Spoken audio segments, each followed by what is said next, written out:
Welcome to Rumored Episode 3. I'm your host, Radel. Pretzeled dark rides are two of my favorite things. Dark rides and pretzels. These pretzels are making me tasty! The Pretzel Ride Amusement Company was founded by Leon Cassidy and Marvin Remfer. The two were the owners of Tumbling Dam Amusement Park in Bridgeton, New Jersey. And when they wanted to create a new ride for their park, they wanted to go with the Old Mill type attraction, which is basically a dark ride but in a boat, like It's a Small World. However, the ride cost too much money, so they instead tried to play around with a bumper car until they created the Pretzel Dark Ride. Now, when it was patented in 1928, the Pretzel Dark Ride was the only waterless dark ride in the world. The first of these rides was constructed at the Tumbling Dam Amusement Park. However, it wasn't called a Pretzel Dark Ride then. The name came later. One of the patrons said of the ride, quote, "It felt like I was being turned and twisted like a pretzel." A year later, they were making Pretzel Dark Rides all across the country.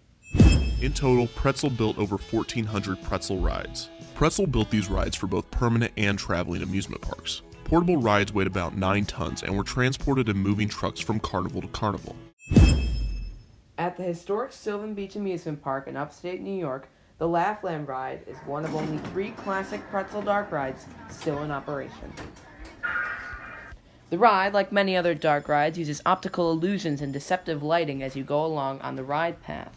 However, unlike other dark rides that pump sound effects through speakers, all the sound effects on this ride are practical.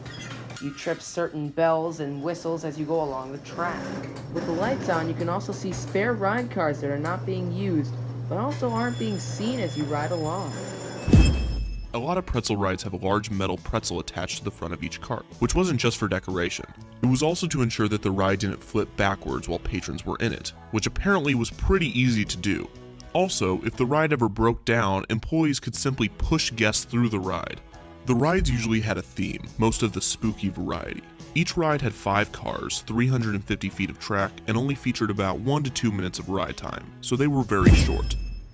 Now, to learn more historical context about the ride, we talked to the former owner of Sylvan Beach Amusement Park, Pat Goodenough.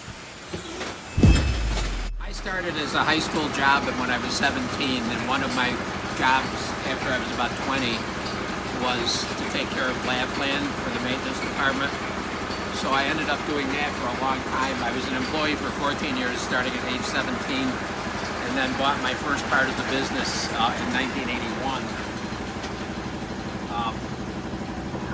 So it's always been kind of special to me. I used to ride it when I was a kid. One of my neighbors, we had a camp in Sylvan Beach.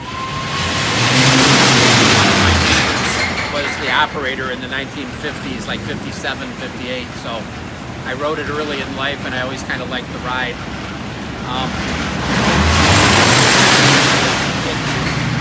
In 2004, the National Historic Amusement Park Association gave my family a plaque for maintaining it and just being interested in it. It's probably right now, with those style cars, the actual pretzel on the car, there's only 2 or 3 other places in the country.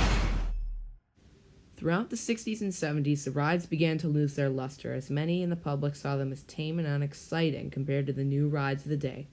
And so, when the company was sold in 1979, it soon ceased operations, and the rides were phased out of amusement parks across the country. However, the Laffland ride is still standing and will continue to provide lasting memories for many years to come.